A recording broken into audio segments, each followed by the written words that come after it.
Hello friend. तो हम लोग क्लास को कंटिन्यू करते हैं। तो लास्ट क्लास में हम लोग जो संविधान सभा की जो प्रमुख समितियां थी और उस समिति के बारे में पढ़े थे, साथ ही साथ उस समिति के अध्यक्ष कौन थे उसके बारे में भी पढ़े थे। नहीं, जैसे कि आपको पता है कि मैं ल्यूसेंट एक्सप्लेनेशन सीरीज आप लोगों को प्रोवाइड कर रहा हूँ, जिसमें लगभग 5 क्लास हो चुकी है। ये 6th या 7th क्लास होगी शायद। तो हम लोग जो है चैप्टर 2 पढ़ रहे थे। आज हम लोग चैप्टर 2 को कोशिश करेंगे कि ख़त्म हो जाए। ये आपको लुसेंट में एकदम लाइन टू लाइन ये पॉइंट जो लिखा हुआ है यहाँ पे आपको लुसेंट में मिल जाएगा। बस वहीं से मैं यहाँ पे आप लोगों के लिए समझाने के लिए जो है यहाँ पे कॉपी पेस्ट किया हूँ। ठीक है, तो हम लोग कंटिन्यू करते हैं। तो संविधान सभा में जो ब्रिटिश प्रांत के 296 सदस्यों का जो है विभाजन वो सांप्रदायिक आधार पर किया गया था। नहीं, ब्रिटिश प्रांत के जो लोग थे, ब्रिटिश प्रांत से संविधान सभा में जो ब्रिटिश प्रांत से जो 296 लोग आए थे, उसका जो डिस्ट्रीब्यूशन है वो सांप्रदायिक आधार पर किया गया था। सांप्रदायिक मतलब धर्म के आधार पर। हाँ, धर्म, जाति या फिर क्लास, वर्ग के आधार पर। कैसे? तो अब हिंदू समुदाय को 163 सीट दिया गया था, मुस्लिम समुदाय को 80 सीट दिया गया था। नहीं, अनुसूचित जाति को 31, अनुसूचित जाति मतलब SC शेड्यूल कास्ट, भारतीय ईसाई को 6 सीट, पिछड़ी जनजातियां को 6 सीट, सिख को 4, एंग्लो इंडियन को 3, पारसी को 3। पारसी एक रिलीजन है। एंग्लो इंडियन कौन है? तो मान लो अंग्रेज लोग जो इंडिया आए तो यहाँ के वुमेन से शादी किया, शादी करके जो बच्चे हुए वो एंग्लो इंडियन कहलाए। नहीं, तो टोटल 296 सीट जो है किसको मिला था? संविधान सभा में ब्रिटिश प्रांत को दिया गया था। ब्रिटिश प्रांत मतलब जिस पे ब्रिटिश का डायरेक्ट कंट्रोल था। ठीक है, अब इस संविधान सभा में जो है 15 महिलाएं थी। कितनी महिलाएं थी? 15th महिलाएं थी। उनका नाम यहाँ पे लिखा हुआ है। अम्मू स्वामीनाथन, जो कि मद्रास से जो है निर्वाचित होकर आई थी, इलेक्शन जीतकर। एनी मैस्करिन, ये जो है त्रावणकोर, त्रावणकोर कहाँ पे है? तो त्रावणकोर कोच्चिन यूनियन, ये जो है आपका अभी केरल में है। बेगम एजाज रसूल, ये कहाँ से आई थी? संयुक्त प्रांत, मुस्लिम कैंडिडेट थी। हाँ, दक्षानी वेल्यादून मद्रास से चुनकर आई थी। जी दुर्गाबाई भी मद्रास से चुनकर आई थी। मद्रास में अलग अलग एरिया होगा। हंसा मेहता भी मुंबई से चुनकर आई थी। कमला चौधरी संयुक्त प्रांत शायद ये यूपी वाला प्रांत था। लीला रे पश्चिम बंगाल से चुनकर आई थी। मालती चौधरी उड़ीसा से चुनकर आई थी। पूर्णिमा बनर्जी संयुक्त प्रांत से चुनकर आई थी। रेणुका रे पश्चिम बंगाल। सरोजनी नायडू बिहार से चुनकर आई थी। राजकुमारी अमृता कौर मध्य प्रांत और बरार से चुनकर आई थी। सुचेता कृपलानी जी संयुक्त प्रांत से चुनकर आई थी। विजय लक्ष्मी पंडित संयुक्त प्रांत से चुनकर आई थी। तो ये इतना इम्पोर्टेंट है, इम्पोर्टेंट है कि संविधान सभा में कितने महिला सदस्य थे। तो संविधान सभा में जो है टोटल 15 महिला सदस्य थी। ये आपका ऑब्जेक्टिव का जो है ऑब्जेक्टिव का क्वेश्चन हो गया। नहीं, नोट में क्या लिखा हुआ है? इस संविधान सभा में अंबेडकर का पहली बार जो निर्वाचन है वो बंगाल से हुआ था। जैसे कि आप जानते हैं संविधान निर्माण में अंबेडकर जी का काफ़ी अहम रोल रहा है। तो उनका जो फर्स्ट बार जब निर्वाचन हुआ था तो वो बंगाल से चुनकर आए थे। ठीक है, लेकिन बाद में देश विभाजित हो गया। नहीं, देश विभाजित हो गया तो बंगाल चला गया पाकिस्तान में, जिसको हम लोग पहले पश्चिमी पाकिस्तान के पूर्वी पाकिस्तान के नाम से जानते थे। नहीं, तो उस वक्त क्या हुआ, फिर बाद में जब देश का जब बंटवारा हो गया तो उनका निर्वाचन फिर जो है बम्बई से किया गया। बम्बई से फिर वो चुनाव लड़े, बम्बई से जीत कर आए संविधान सभा में। ठीक है, इन्हें भारत के संविधान के मुख्य वस्तुकार में भारत संविधान के जनक के रूप में माना जाता है, जो कि आप लोग को पता ही है। तो सबसे पहले अंबेडकर जी कहाँ से चुनकर आए थे संविधान सभा में? बंगाल से। कब? देश जब विभाजित हुआ था उससे पहले। जब देश का विभाजन हो गया तो बंगाल चला गया पूर्वी पाकिस्तान में। अभी जो पश्चिम बंगाल ये जो बांग्लादेश है वो तो पहले पूर्वी पाकिस्तान हुआ करता था। नहीं, हाँ, जब इंदिरा गांधी जी की गवर्नमेंट बनी तो ऑपरेशन कौन सा ऑपरेशन था? वो ऑपरेशन करके पूर्वी पाकिस्तान को पश्चिमी पाकिस्तान से अलग कर दिया गया 1970s में। नहीं, तो ये चीज़ें हैं।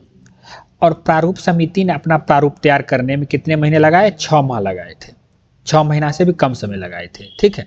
और प्रारूप समिति क्या था? प्रारूप समिति का काम क्या था? तो प्रारूप समिति का काम जो है, मैं अभी तो आपको लास्ट क्लास में पढ़ाया था प्रारूप समिति का काम। प्रारूप समिति का काम क्या था? प्रारूप समिति का जो अध्यक्ष थे वो डॉक्टर भीमराव अम्बेडकर जी थे। नहीं, तो संविधान का जो प्रारूप है वो तैयार करना था प्रारूप समिति का काम। ये जो है 6 महीना से भी कम समय लिए थे। कौन? प्रारूप समिति संविधान के प्रारूप तैयार करने में। और इस दौरान कितनी बैठकें हुई थी? 141 बैठकें हुई थी। ठीक है। 3 जून 1947 ईस्वी को की योजना के अनुसार देश का बंटवारा हो जाने पर भारतीय संविधान सभा के कुल सदस्य की संख्या 324 नियत की गई, जिसमें 235 प्रांतों के लिए और 89 देशी राज्यों के लिए थे। इसका मतलब समझिए। अब क्या है कि अब जो है कन्फर्म हो गया कि देश का विभाजन होगा ही होगा, देश का विभाजन होगा ही होगा। ठीक है। तब जब कन्फर्म हो गया कि देश का विभाजन होगा, तो देश क्या है? हमारा देश जो है 2 टुकड़े में बटेगा, 2 टुकड़ा में जो है बटेगा। नहीं, कितने टुकड़े में बटेंगे? 2 टुकड़े में बटेंगे। इस साइड आपका हो गया पाकिस्तान, जिसको पूर्वी पश्चिमी पाकिस्तान, और इस साइड आपका जो है पश्चिमी पाकिस्तान। तो इसमें भी तो कुछ सीटें होंगी, इधर भी कुछ सीटें होंगी, नहीं, और इधर भी कुछ सीटें होंगी।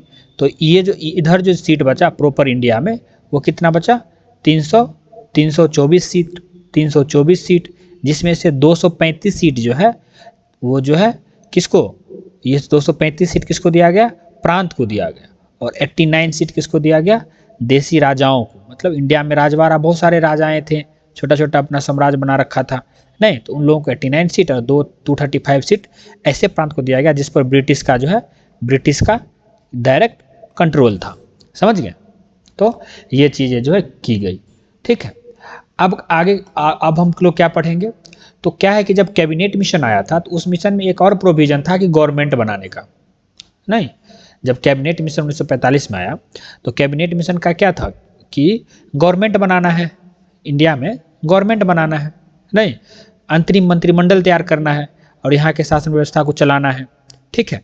तो ये देश विभाजन होने से पहले ये मंत्रिमंडल का जो है गठन किया गया था, जिसको हम अंतरिम मंत्रिमंडल कहते हैं, अंतरिम गवर्नमेंट कहते हैं। अच्छा, आप अभी भी सुनते होंगे कभी कभी इंटरिम गवर्नमेंट, जैसे कि यहाँ पे बांग्लादेश में भी इंटरिम गवर्नमेंट है। क्यों? क्योंकि जब ये शेख हसीना की गवर्नमेंट जब गिर गई, शेख हसीना जब बांग्लादेश से निकल कर इंडिया आ गई, तो उसके बाद उनकी गवर्नमेंट गिर गई। तो फिर अभी ये जो है, क्या नाम है इसका, अभी का जो फिलहाल प्राइम मिनिस्टर है बांग्लादेश का, नहीं, तो वो क्या है, अंतरिम मंत्रिमंडल बना रखा है। ये अभी नेपाल में भी अंतरिम मंत्रिमंडल शासन चला रही है। नहीं, कुछ दिन पहले सुने होंगे कि नेपाल में काफ़ी ज़्यादा प्रोटेस्ट हुआ, तो गवर्नमेंट जो है वो देश छोड़कर भाग गई। तो अभी जो है अंतरिम जो है मंत्रिमंडल, जिसमें क्या चुनाव नहीं, बिना चुनाव किए जो है मंत्रिमंडल का निर्माण करना और देश को चलाना, बेसिकली यही होता है अंतरिम मंत्रिमंडल। ठीक है। तो 1945 में कैबिनेट मिशन के तहत जो है अंतिम मंत्रिमंडल का निर्माण किया गया। तो हम लोग देखेंगे कि कौन सा मिनिस्ट्री किसको दिया गया था। मिनिस्ट्री मतलब विभाग। नहीं, जैसे सबसे पहले देखेंगे नेहरू जी, जवाहरलाल नेहरू जी काफ़ी ही फेमस फेस रहे थे पूरे स्वतंत्रता आंदोलन में, और अभी भी आप देखते होंगे कि पार्लियामेंट में अक्सर नेहरू जी की चर्चा हो ही जाता है। नेहरू जी और वल्लभ जी दोनों काफ़ी फेमस पर्सनैलिटी थे, काफ़ी योगदान भी रहा देश की आज़ादी में, देश के एकीकरण में। नहीं, दोनों काफ़ी जो है अभी भी हमेशा जो है करंट गवर्नमेंट के द्वारा दोनों आदमी को कंपेयर किया जाता है। नहीं, वो चीज़ें हैं। तो जवाहरलाल नेहरू जी को जो है कार्यकारी परिषद के उपाध्यक्ष बनाया गया। विदेशी मामला जो है जवाहरलाल नेहरू जी, चूँकि ये इनका मतलब क्या कहते हैं कि इंटरेस्टेड थे विदेशी मामलों में, तो यो विदेशी मामला जो है उन्हीं के पास रहने दिया गया, और राष्ट्रमंडल, ये 3 चीज़ें जो है, कार्यकारी परिषद के उपाध्यक्ष, विदेशी मामले मतलब फॉरेन मिनिस्ट्री, और राष्ट्रमंडल जो है, ये 3 जवाहरलाल नेहरू को दिया गया। वल्लभ भाई पटेल को क्या मिला? तो वल्लभ भाई पटेल को गृह विभाग, नहीं, होम मिनिस्ट्री, सूचना एवं प्रसारण, ये 2 चीज़ जो है वल्लभ भाई पटेल को दिया गया। बलदेव सिंह जी थे, उनको रक्षा मंत्री बनाया गया, रक्षा विभाग दिया गया। जॉन मथाई को उद्योग तथा आपूर्ति मिनिस्ट्री दिया गया। सी राजगोपालाचारी को शिक्षा, नहीं, सी राजगोपालाचारी को जो है क्या दिया गया? शिक्षा, मतलब एजुकेशन मिनिस्टर बनाया गया। सी एच भाभा को जो है कार्य, खनन, खान एवं बंदरगाह, नहीं छोटा छोटा मिनिस्ट्री है ये सब, ये दिया गया। राजेंद्र प्रसाद जी को, जो कि बिहार से बिलोंग करते थे, उनको जो है खाद्य एवं कृषि मंत्री जो है बनाया गया। आसफ अली को रेलवे मिनिस्ट्री बनाया गया। जगजीवन राम को जो है श्रम मिनिस्ट्री जो है बनाया गया। ठीक है, हाँ, तो ये जो है ये मिनिस्ट्री जो है आपका ये हो गया। अच्छा, शुरू में क्या है ना, जब ये 2 सितंबर 1946 को जब ये पूरा मिनिस्ट्री का गठन हो गया, उस वक्त मुस्लिम लीग इसमें पार्टिसिपेट नहीं किया। मुस्लिम लीग, कांग्रेस, ये सब जो लोग थे वो कांग्रेस से थे बेसिकली। तो उस वक्त क्या है, मुस्लिम लीग पार्टिसिपेट नहीं किया इस मिनिस्ट्री में, इंटरिम गवर्नमेंट में।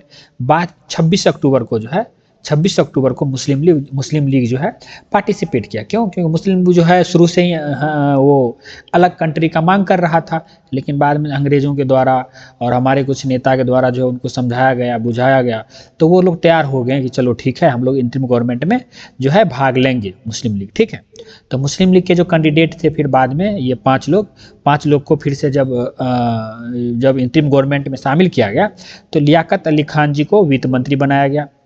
आई चुंदरीगर को वाणिज्य मंत्री बनाया गया। अब्दुल रब नस्तर को संचार मंत्री बनाया गया। जोगेंद्र नाथ मंडल को विधि मंत्री बनाया गया और गजानंतर अली खां को स्वास्थ्य मंत्री बनाया गया। समझ गए? ये इतना इंपॉर्टेंट नहीं है, बस 2-3 याद रखना। एक तो वल्लभ भाई पटेल जी का याद रखना, दूसरा ये राजेंद्र प्रसाद जी को कौन सा मिनिस्ट्री दिया गया था ये याद रखना, काफ़ी फेमस है। ऑब्जेक्टिव में आपको अक्सर जो है आपको दिख जाएगा। एक ये हो गया, बलदेव सिंह जी को रक्षा मंत्री दिया गया था। बलदेव सिंह जी को रक्षा मंत्री दिया गया था। ये 3-4, जवाहरलाल नेहरू, वल्लभ भाई पटेल, बलदेव सिंह से नहीं, राजेंद्र प्रसाद जी, इन लोगों का जो थोड़ा सा याद रखना है। ठीक है, आगे बढ़ते हैं। आगे क्या है, आगे वाला पॉइंट है कि देश के विभाजन के बाद संविधान सभा का पुनर्गठन जो है, जब देश विभाजन हो गया, देश जब विभाजन हुआ कब, 15 अगस्त 1947 को देश का विभाजन हो गया। और जब देश का विभाजन हो गया उसके बाद फिर जो है संविधान सभा बिखर गई। क्यों बिखर गई? क्योंकि अब ये जो संविधान सभा थी उसमें तो यार इस एरिया से भी लोग चुन कर आए थे, इस एरिया से भी लोग चुन कर आए थे, और इंडिया से भी, पूरा इंडिया से भी चुन कर आए थे। तो ये जब पार्ट डिवाइड हो गया, ये बन गया आपका पश्चिमी पाकिस्तान, ये हो गया पूर्वी पाकिस्तान, जिसको अभी बांग्लादेश कहते हो, ये पाकिस्तान ही है। तो यहाँ इधर कुछ लोग इधर चले गए, तो जो लोग बचा उसके लिए फिर से जो है पुनर्गठन किया गया संविधान सभा का। कब? 31 अक्टूबर 1947 ईस्वी को किया गया। और 31 दिसंबर 1947 ईस्वी को संविधान सभा की जो कुल सदस्य संख्या 299 थी। कितनी थी? कुल संख्या 299 थी, जिसमें प्रांतीय सदस्यों की संख्या थी 229 और देशी रियासतों की संख्या कितनी थी? 70। ठीक है, प्रांतीय सदस्यों की संख्या कितनी थी? 229 और देशी रियासतों की संख्या, देशी रियासत के सदस्यों की संख्या 70।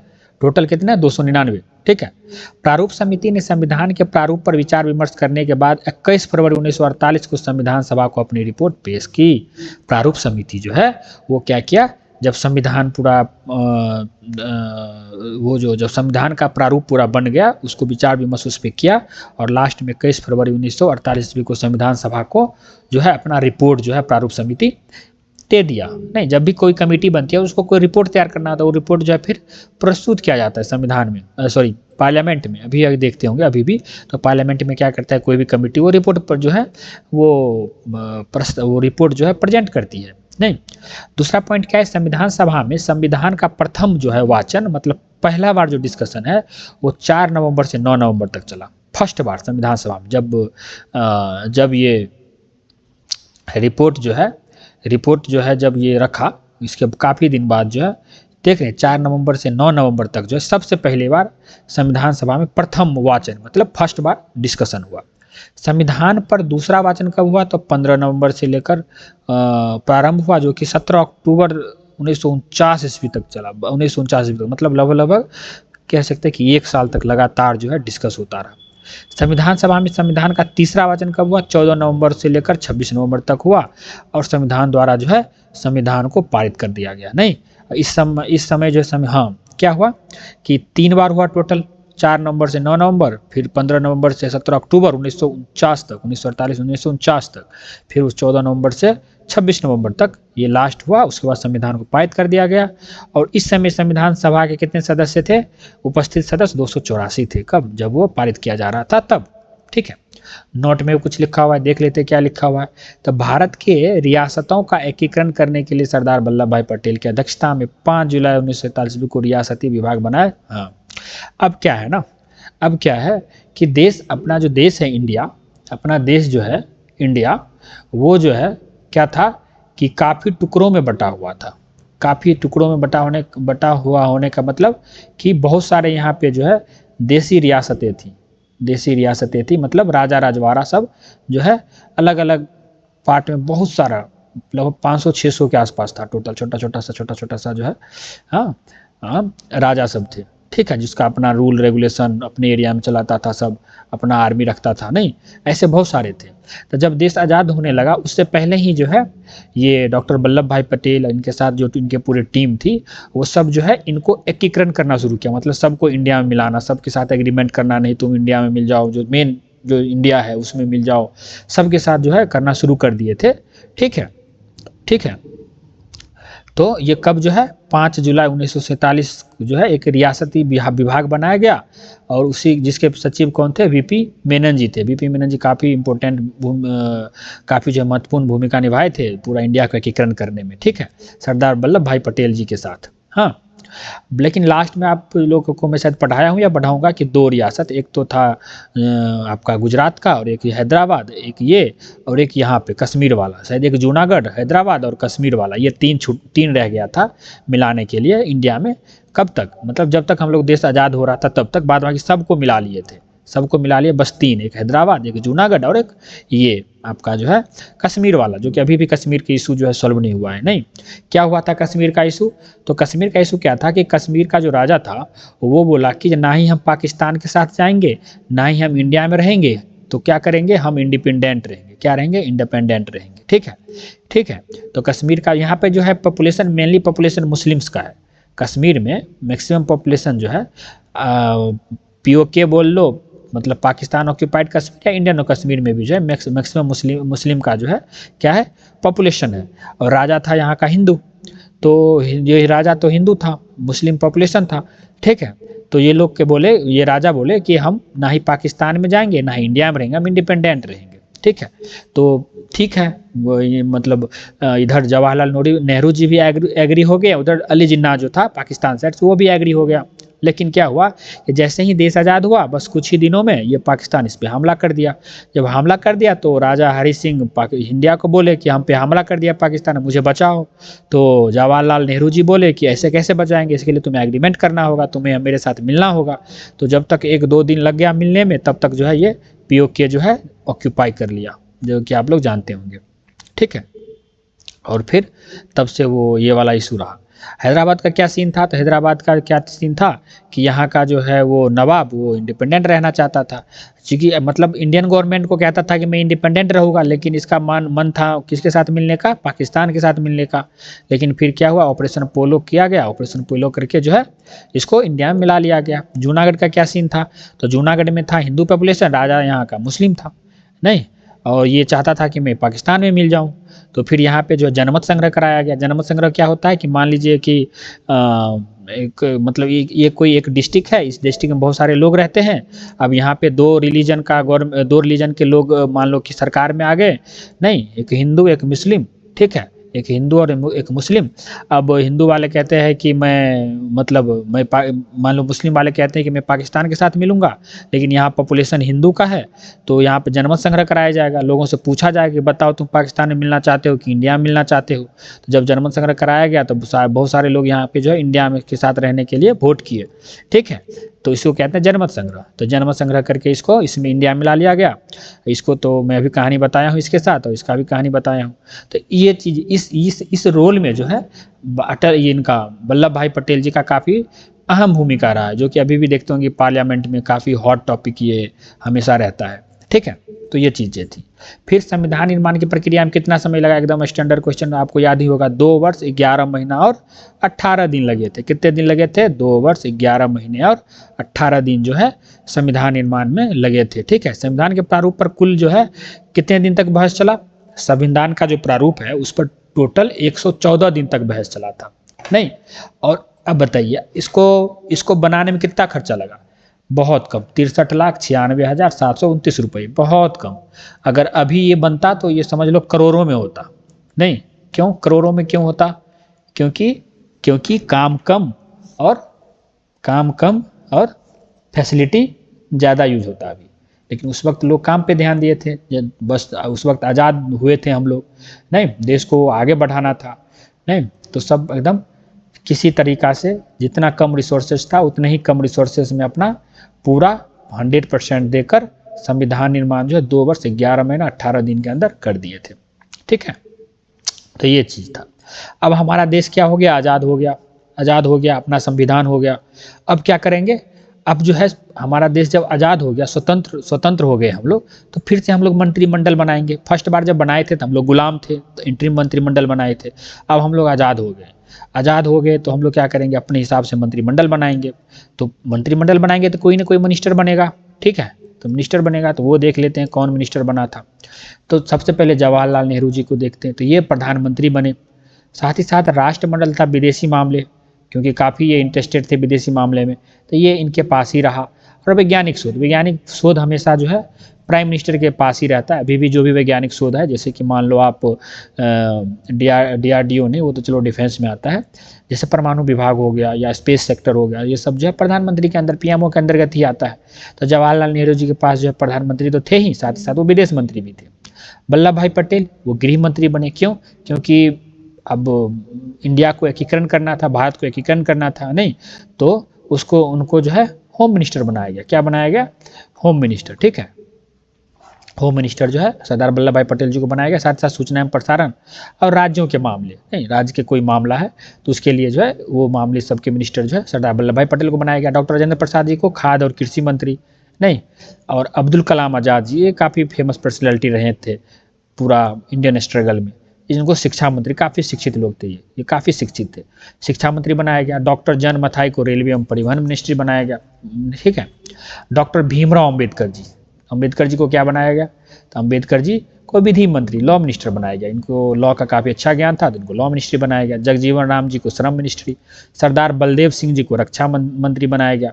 राजकुमार अमृता कौर को स्वास्थ्य मंत्री, CH भाभा को वाणिज्य मंत्री, रफ़ी अहमद किदवई को संचार मंत्री, आर के सनमुगम शेट्टी को वित्त मंत्री बनाया गया। डॉक्टर श्यामा प्रसाद मुखर्जी जी को उद्योग एवं आपूर्ति मंत्री जो है बनाया गया। किसको, श्यामा प्रसाद मुखर्जी जी को। VN गैडगिल जी को कार्य खनन एवं ऊर्जा मंत्री जो है बनाया गया। ठीक है, तो ये कब बनाया गया, ये जब देश हमारा आज़ाद हो गया, उसके बाद, देश आज़ाद होने के बाद जो है ये मिनिस्ट्री जो है देश आज़ाद होने के बाद बनाया गया। तो इसमें 4-5 याद रखेंगे, एक तो अब्दुल कलाम आज़ाद जी का याद रखेंगे, डॉक्टर राजेंद्र प्रसाद जी का याद रखेंगे, सरदार वल्लभ भाई पटेल, जवाहरलाल नेहरू, नहीं, अम्बेडकर जी, तो इन सब लोगों का जो है याद रखेंगे। अब पॉइंट देख लेते हैं। ठीक है, तो संविधान को जब 26 नवंबर 1949 को संविधान सभा द्वारा जब पारित कर दिया गया, तो उस वक्त क्या था कि उसमें 22 भाग था। कितने भाग था, पूछता है, पार्ट बोले या भाग, कितने भाग था, 22 भाग था। अनुच्छेद कितने था, तो अनुच्छेद 395 अनुच्छेद और अनुसूचियां 8 अनुसूचियां थी। कितने अनुसूचियां थी, 8 अनुसूचियां थी। भाग 22 भाग, अनुच्छेद 395, अनुसूचियां 8।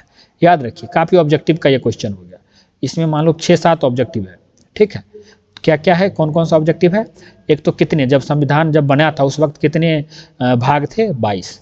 अनुच्छेद कितनी थी, 395, अनुसूचियां 8। अभी कितने हैं, अभी 22 भाग कितने हैं, 22 नहीं है, 25 हो गए भाग। अभी कितने हो गए, 22 नहीं, 25 हो गए। कितने हो गए, 25। अनुच्छेद 395 ही है, अनुसूचियां 12 हो गई है, 8 से बढ़कर 12 हो गई है। ठीक है, हाँ। नेक्स्ट जो है, नेक्स्ट हमारा टॉपिक क्या है, नेक्स्ट टॉपिक मतलब नेक्स्ट पॉइंट, संविधान के कुल अनुच्छेदों में से 15 अनुच्छेद जो है, जैसे 5, 6, 7, 8, 9, 60, 324, 366, 67, 379, 80, 88, 388, 391, 392, 393 अनुच्छेदों को जो है 26 नवंबर 1949 ईस्वी को ही प्रवर्तित कर दिया गया, जबकि शेष अनुच्छेद को हाँ। अब क्या है ना कि जब संविधान हमारा बन गया तो इसमें 395 अनुच्छेद थे, तो सबको नहीं, यहाँ पे 15 जो अनुच्छेद है उसको 26 नवंबर को जब हमारा संविधान बन गया, पूरा पारित हुआ था, उसी दिन लागू कर दिया, उसी दिन 26 नवंबर को ही। बाद बाकी आर्टिकल को जो है, बाद बाकी को कब लागू किया, बाद बाकी को जो है बाद बाकी जो बचा हुआ है था उसको 26 नवंबर को 26 जनवरी 1950 को लागू किया गया। इसलिए हम लोग 26 जनवरी को क्या मनाते हैं, गणतंत्र दिवस मनाते हैं। गणतंत्र मतलब रिपब्लिक डे, क्या मनाते हैं हम लोग, रिपब्लिक डे मनाते हैं, नहीं रिपब्लिक डे मनाते हैं, ठीक है। तो बाद बाकी अनुच्छेद को 26 जनवरी को लागू किया गया, लेकिन 15 जो अनुच्छेद थे उसको 26 नवंबर 1949 को ही लागू कर दिया गया था, ठीक है। आगे बढ़ते, संविधान सभा की अंतिम बैठक जो है, अंतिम बैठक कब की गई, 24 जनवरी को की गई, 26 जनवरी से 2 दिन पहले, ठीक है। और उसी दिन संविधान सभा के द्वारा जो है डॉक्टर राजेंद्र प्रसाद जी को राष्ट्रपति भी चुन लिया गया। क्या चुन लिया गया, राष्ट्रपति चुन लिया गया। कब, 26 जनवरी को। ये क्या है आपका ऑब्जेक्टिव का क्वेश्चन हो गया कि राष्ट्रपति का चुनाव कब किया गया, 26 जनवरी को किया गया, नहीं। और किसे बनाया गया था फर्स्ट राष्ट्रपति, डॉक्टर राजेंद्र प्रसाद जी को बनाया गया था।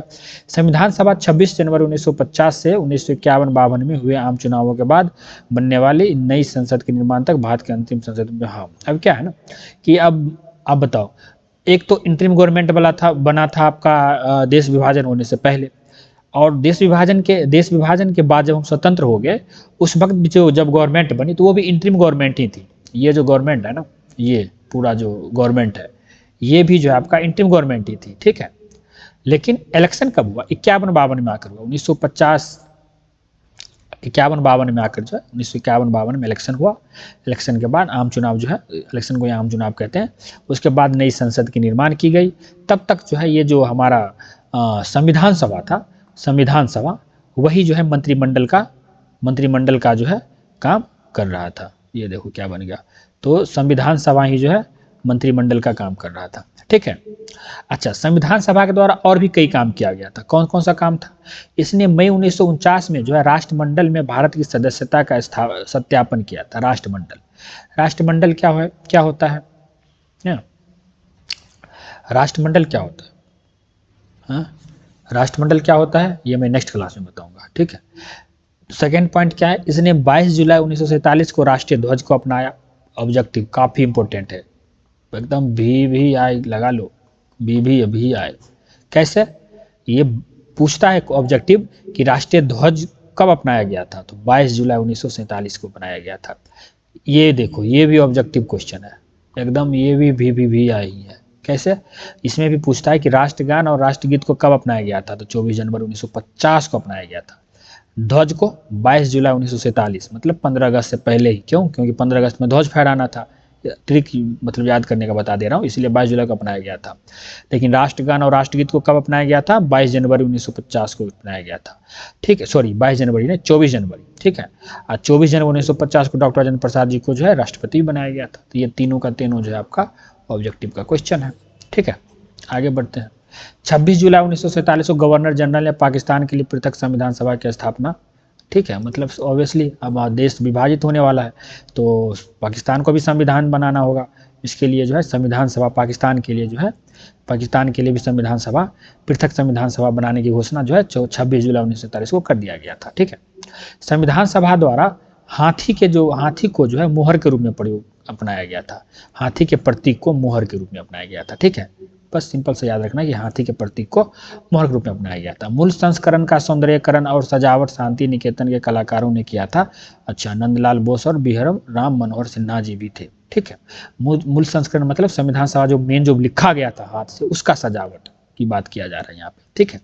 मूल संविधान ने के हिंदी संस्करण का सुलेखन संत कृष्ण वैद्य द्वारा किया गया था, जिसे नंदलाल बोस द्वारा सुंदर ढंग से अलंकृत किया गया था, ठीक है। HBR अयंकर को संविधान सभा का सचिव नियुक्त किया गया था। ये याद रखना है कि संविधान सभा का सचिव किससे नियुक्त किया गया था। संविधान सभा का सचिव जो है HBR अयंगर जी को जो है संविधान सभा का सचिव जो है नियुक्त किया गया था, ठीक है। तो ये क्या है आपका चैप्टर 2 मतलब ये ल्यूसेंट का जो भारतीय संविधान का चैप्टर 2 है वो आप लोग का ख़त्म हो चुका है।